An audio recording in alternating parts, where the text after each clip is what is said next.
ઘણીવાર આપણી ઈચ્છા હોય તોય આપણને સત્સંગ મળી શકતું નથી. કઈ ને કઈ અડચણ આવી જાય, કઈ ને કઈ વિઘ્ન આવી જાય, કઈ ને કઈ અંતરાય આવી જાય, હર્ડલ આવી જાય. ઘણીવાર તો પ્લાનિંગ આપણા ધરાના ધરા રહી જતા હોય છે. ઘણીવાર કોઈ યાત્રાએ જવાનું હોય, કોઈ દર્શનાર્થે જવાનું હોય, કોઈ સત્સંગને શ્રવણ કરવા માટેની બધી જ વ્યવસ્થાઓ ગોઠવી હોય અને એના આગલા જ દિવસે એવું કોઈ અડચણ આવી જાય કે ઘણી બધી ઈચ્છા હોવા છતાંય એમાં આપણે સંમેલિત થઈ શકતા નથી.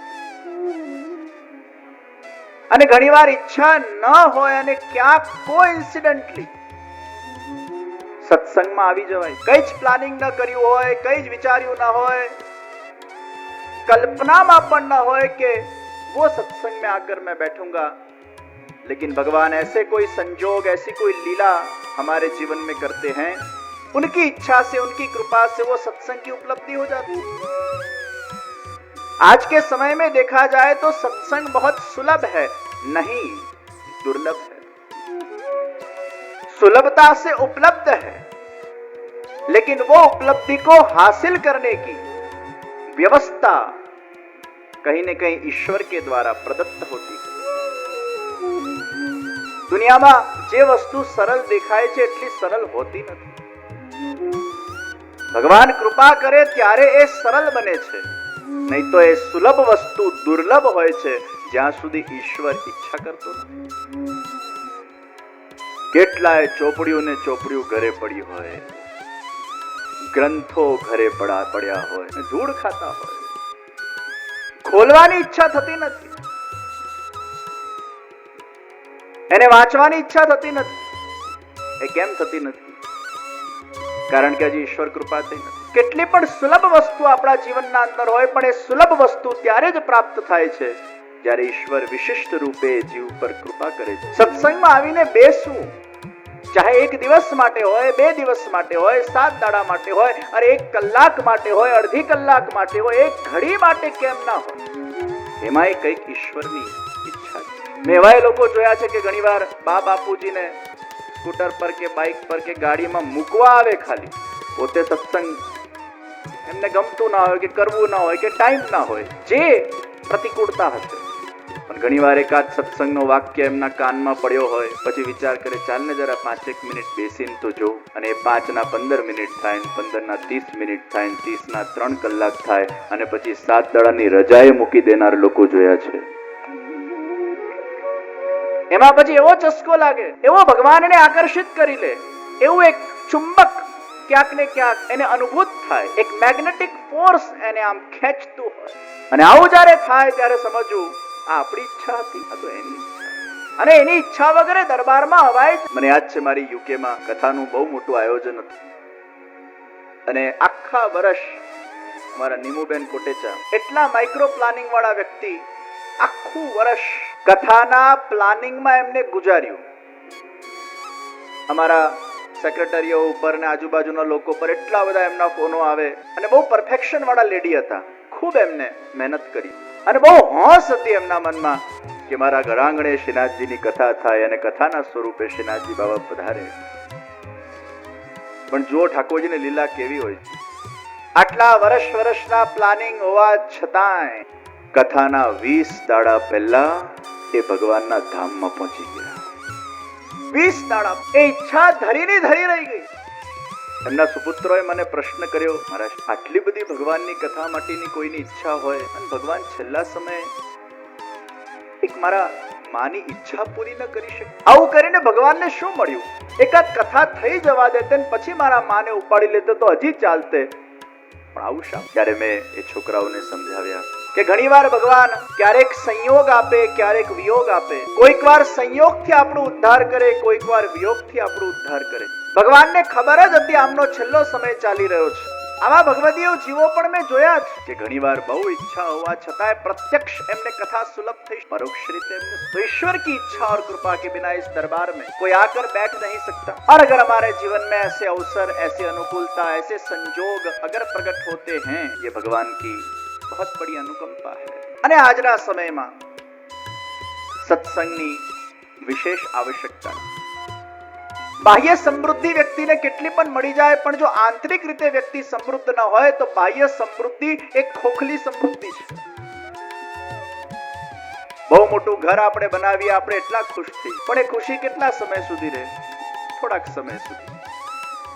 અને પછી એ ઘર ટેકન ફોર ગ્રાન્ટેડ થઈ જાય. પછી એ બહુ મોટા ઘરની જે ખુશી હતી એ 2-5 મહિના, 10 મહિના, 1 વર્ષ, 2 વર્ષ તમે રહો એટલે ખુશી ધીરે ધીરે સમાપ્ત થતી જાય.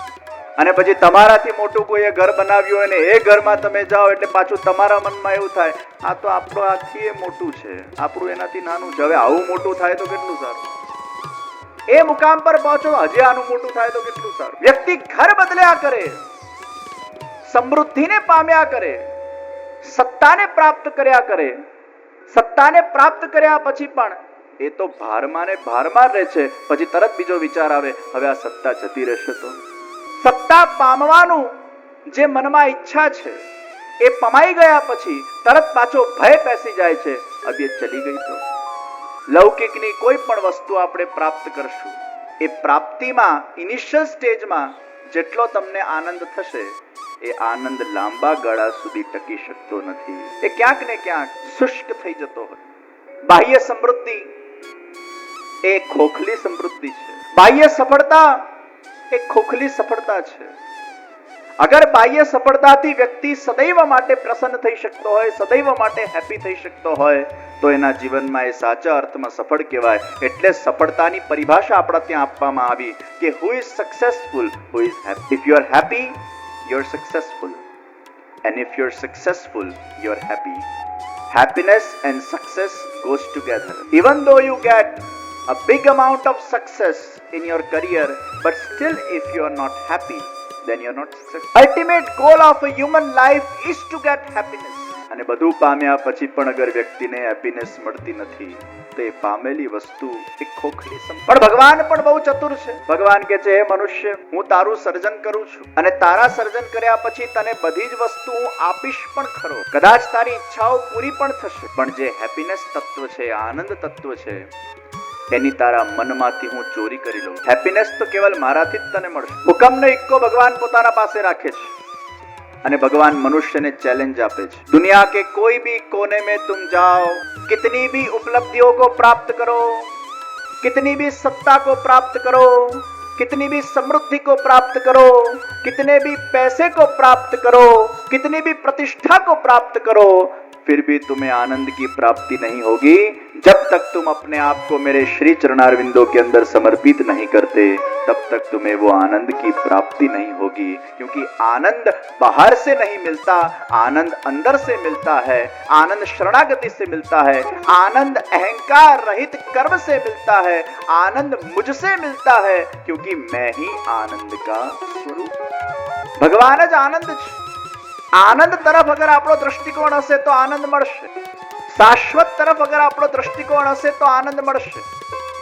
પણ નાશવંત તરફ અગર આપણો દ્રષ્ટિકોણ હશે તો આનંદ નહીં મળે. પણ આનંદના પરછાઈ સ્વરૂપ, ઇલ્યુઝન રૂપે સુખ અને મજા મળશે. સુખ और મજા. મજા એટલે જે આવીને તરત જતી રહે એનું નામ મજા. એમાં જા શબ્દ છે. ગરમ તવેથા ઉપર એક ટીપું પાણી પડે અને વરાળ બનીને ઉડી જાય, એમ જીવનમાં લૌકિક વિષયોમાં આપણને થોડી ઘણી મજા આવી જાય. કાનથી સાંભળવામાં મજા આવી જાય, મુખથી બોલવામાં મજા આવી જાય, રેસ્ટોરન્ટમાં ખાવામાં મજા આવી જાય, ક્લબોના અંદર ફરવામાં મજા આવી જાય, પિક્ચરો જોવામાં મજા આવી જાય, મિત્રો સાથે ગપ્પા મારવામાં મજા આવી જાય. પણ એ મજા ટકે કેટલી? આવીને જે તરત જતી રહે એનું નામ મજા. મજાનો બહુ લાંબો ડ્યુરેશન અને છેક સુધી વ્યક્તિ મજા માણ્યા કરે છતાંય ખાલીનો ખાલી જ રહે. જેને મળ્યા પછી કઈ જ પ્રાપ્તિ ન થાય, ત્યાંનો ત્યાં જ રહે એ મજા. આપણે ટ્રેડમિલ પર દોડીએ, દોડતા જાય, કેલોરીઓ બળે. જેને વજન ઉતારવું એના માટે સારી વાત છે, ફિટ રહેવું એના માટે સારી વાત છે. પણ કશે પહોંચવું હોય તો એના માટે ટ્રેડમિલ બહુ કામનું નહીં. એને લાગે હું દોડી રહ્યો છું, પણ આગળ વધતો જ નથી, ત્યાંનો ત્યાં જ. आनंद को प्राप्त करने के अंदर मजा को हम प्राप्त कर जाते हैं, भूल कर बैठते हैं. चाहते हैं आनंद, मिल गई मजा जो आकर तुरंत चली जाती है, जो टिकती नहीं. सुख મનની અનુકૂળ સ્થિતિને આપણે સુખ કહીએ અને મનની પ્રતિકૂળ સ્થિતિને આપણે દુઃખ.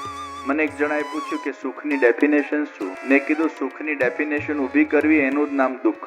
સુખ ઇઝ નોટ ડિપેન્ડન્ટ, સુખ ઇઝ ઇન્ડિપેન્ડન્ટ. પેલો વ્યક્તિ મને સ્માઇલ આપે તો જ મને સુખ મળે, આ મેન્ટાલિટી, આ દ્રષ્ટિકોણ જ દુઃખ છે. આપણે વસ્તુમાંથી, વિષયમાંથી, વ્યક્તિમાંથી, પરિસ્થિતિમાંથી સુખને પ્રાપ્ત કરવા માટે ઝંખતા હોઈએ છીએ, પણ એમાંથી સુખ નથી મળતું. સુખ આપણી અંતરની દૃષ્ટિમાંથી પ્રાપ્ત થાય છે.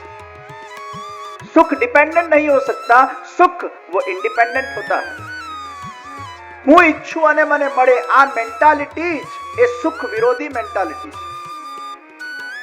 હું દરેક પરિસ્થિતિને, દરેક સ્થિતિને, દરેક વિષયને મારા અનુકૂળ બનાવું, પ્રતિકૂળ પરિસ્થિતિને પણ મારા અનુકૂળ બનાવીને એમાં મારા જાતને એડજસ્ટ કરવાના ડાયનામિક્સને જ્યારે હું શીખી શકું ને મારા પોતાના જાતને શીખવાડી શકું, ત્યારે વ્યક્તિ સુખી થઈ શકે. મોટા ભાગે આપણે બીજા પર ડિપેન્ડન્ટ હોઈએ છીએ. એટલે વસ્તુ મળે ને સુખી થઈએ ને વસ્તુ ભાંગે ને દુઃખી થાય. વ્યક્તિ મળે ને સુખી થઈએ ને વ્યક્તિ ભાંગે ને દુઃખી થાય.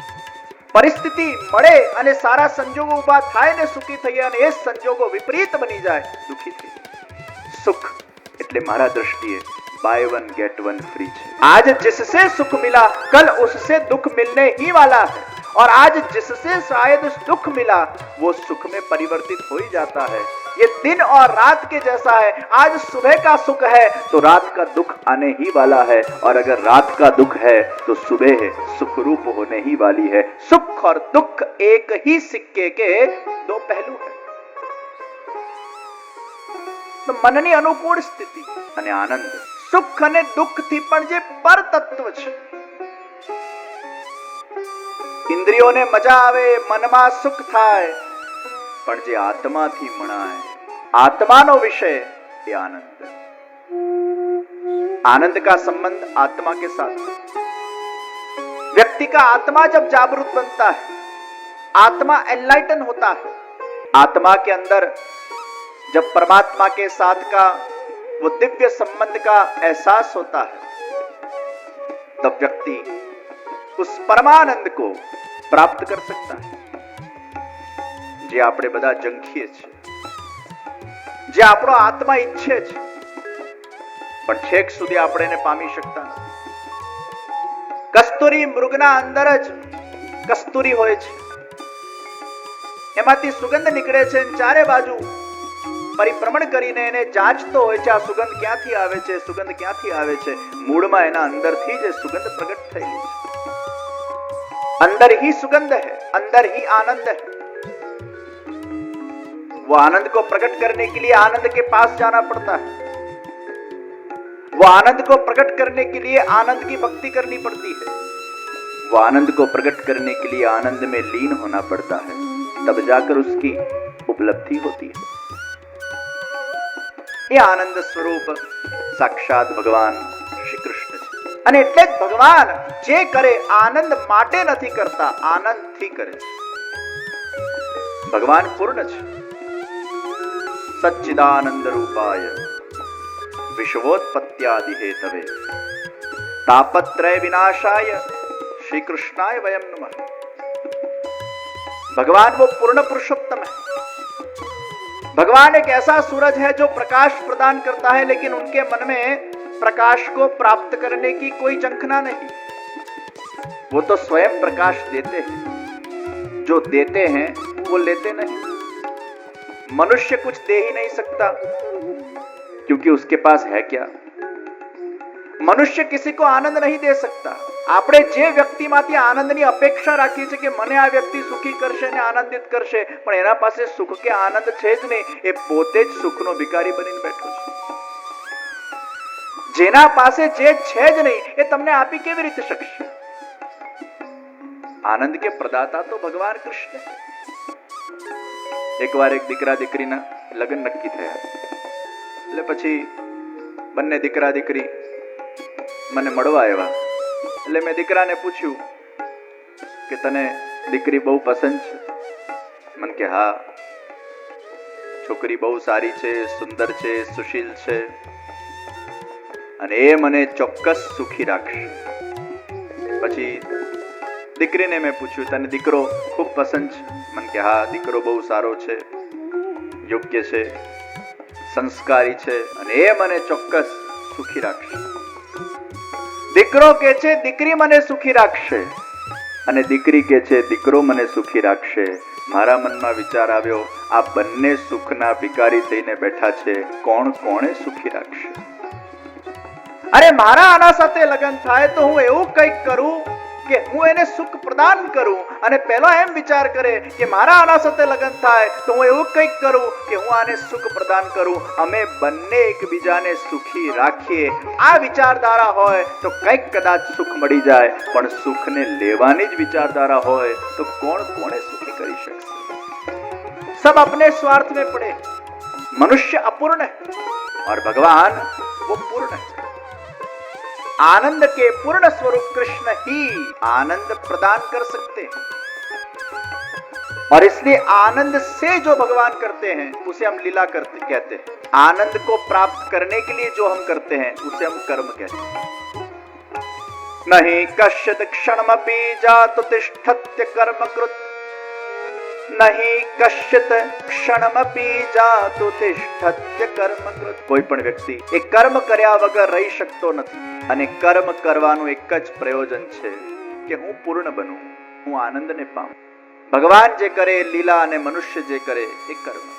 લીલા ને કર્મમાં આ તફાવત છે. આનંદથી કરવામાં આવે એ લીલા, આનંદ માટે કરવામાં આવે એ કર્મ. એક જણાને પ્રશ્ન થયો, ભગવાને આ દુનિયા કેમ બનાવી? એટલે મેં ઉત્તર આપ્યો, ભગવાને આ દુનિયા રમવા માટે બનાવી. એને પ્રશ્ન થયો, ભગવાને આ દુનિયા રમવા માટે કેમ બનાવી? ત્યારે મેં કીધું, ભગવાન અને આપણા રમવામાં એટલો જ ફરક છે કે ભગવાન આનંદથી રમે છે અને આપણે આનંદ માટે રમીએ છીએ. भगवान हम सब के साथ खेलते और खेलने के लिए ही तो भगवान ने ये दुनिया का सर्जन किया. इसलिए पूरे विश्व के सर्जनहार भगवान श्री कृष्ण स्वयं. God is the creator and God is the creation. The creator and the creation is one. Whomsoever is creating this world, that person has only become his own creation. ये पूरा विश्व भगवान का एक रमत मैदान है और भगवान हम सबके साथ खेलते हैं, क्रीड़ा करते हैं, लीला करते हैं और उनकी लीला के अंदर कहीं ना कहीं कुछ न कुछ प्रयोजन है, कुछ लक्ष्य है. એ ઘણીવાર આપણા સાથે શું કરવા માંગે છે આપણને ખબર નથી, પણ એ જે કરવા માંગે છે એ ક્યાંક ને ક્યાંક અગર એ ભક્ત છે તો એના હિતનું કરવા માંગે છે, એટલો ચોક્કસ ભગવાન ધ્યાન રાખે છે. हम सबको बनाने वाले ईश्वर है और वो ईश्वर हम सबको बनाकर हम सबका नियमन भी करते हैं. भक्तों का नियमन जब ईश्वर करते हैं वही उनका ऐश्वर्य है. भगवान ना मुख्य 6 धर्मों ऐश्वर्य, वीर्य, यश, श्री, ज्ञान અને વૈરાગ. તો ભગવાનનું ઐશ્વર્ય શું છે? પોતાના ભક્તોનું નિયમન ભગવાન પોતે જ કરે એ ભગવાનનું ઐશ્વર્ય. આપણે જ્યારે ઠાકોરજીના દર્શન કરવા મંદિરમાં જઈએ ત્યારે વેણુજીના સાથે વેત્ર ધરાવેલા હોય અને આ છડી એટલે શું છે? ભગવાન પોતાના ભક્તોનું નિયમન પોતે કરે છે એ આ છડી ડિપિક્ટ કરે છે. અને બંસી ધારણ કરીને ભગવાન પોતાના ભક્તોને સૂચવે છે કે હે મારા ભક્તો, તમારે પણ અગર મારા સુધી પહોંચવું હશે તો આ વાંસુરીના જેમ તમારે કષ્ટ વેડફવું પડશે. એ વાંસળી પહેલા વાંસ હતી, એને કાપવામાં આવી, એમાં છિદ્ર કરવામાં આવ્યા, એને કષ્ટ આપવામાં આવ્યું અને એ વાંસળીને જ્યારે કષ્ટ પ્રાપ્ત થયું ત્યારે જઈને મારા અદૃષ્ટ સુધી પહોંચી અને જ્યારે મારા અદૃષ્ટ સુધી પહોંચી પછી જ એમાંથી વિવિધ પ્રકારના હું સુરોને કાઢવામાં સક્ષમ બન્યો. હે ભક્તો, તમે પણ મારા વાંસુરી જેવા છો અને વાંસુરી કેવી હોવી જોઈએ? ખાલી હોવી જોઈએ. હે ભક્તો, તમે કેવા હોવા જોઈએ? ખાલી હોવા જોઈએ. ઈર્ષા વગરના, દ્વેષ વગરના, અહંકાર વગરના, વિકાર વગરના, અવિદ્યા વગરના, એ સાપ સૂત્રું અગર તમારું મન અને હૃદય હશે તો એ વાંસુરીઓને હું મારા હાથમાં રાખું છું. સમય આવા પર એમને હું વગાડું છું. પણ જો વાંસુરીના અંદર કાંકરા ને પથરા ને બધું રેતીઓ ભરેલી હોય ને ભગવાન ફૂંક મારી મારીને થાકી જાય, એમાંથી કશું નીકળે. बांसुरी खाली होगी तो भगवान के हस्त तक वो पहुंचेगी और हमें भगवान की बांसुरी बनना है. ये जगत के अंदर जब हमारा सर्जन ही भगवान ने किया है तो क्यों ना हम उनकी बांसुरी बने. वो जो स्थिति में हमें रखे, जितने छिद्र हमारे अंदर करे, जितने कष्ट हमें प्रदान करे, जितनी कसौटी प्रदान करे, जितने परीक्षाओं में से हमें पसार करे, लेकिन हम उनके हैं और वो हमारे हैं. इस भाव को सतत हमारे हृदय के अंदर विद्यमान रखते हुए अगर हम भगवान के हस्त तक पहुंच जाए और जो सुर उनको जैसे निकालने हो उनको निकालने दे तो हम भगवान के प्रिय बन सकते हैं.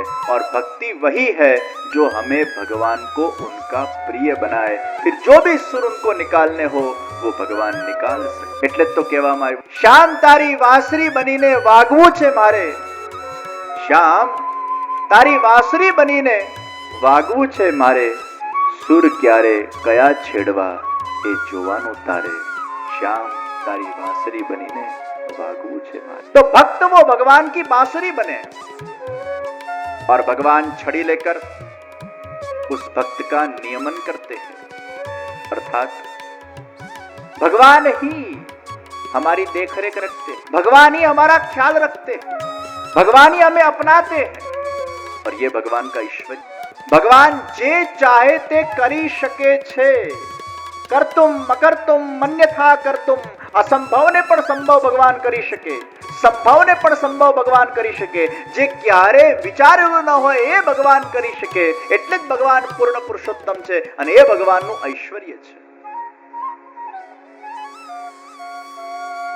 આ ભગવાનના જે 6 ગુણો છે એ ભગવાનની ભક્તિ કરતા કરતા એના અંશો ધીરે ધીરે એ ભક્તોના અંદર પણ જાગૃત થતા જાય છે. આપણામાં પણ ક્યાંક કોઈક વાર એવું ઐશ્વર્ય આવી જાય તો સમજવું એ ભગવાનનું ગુણ છે. ઘણીવાર આપણાથી અસંભવ સંભવ નથી થઈ જતું. We have never thought that this can happen in my life and I can do this and I can perform this, but it happens sometimes. એ ભગવાનનું ઐશ્વર્ય પ્રગટ. ઘણીવાર આપણને નથી થતું આ મિરેકલ મારાથી કઈ રીતે થઈ ગયું, આ તો સંભવ જ નહોતું.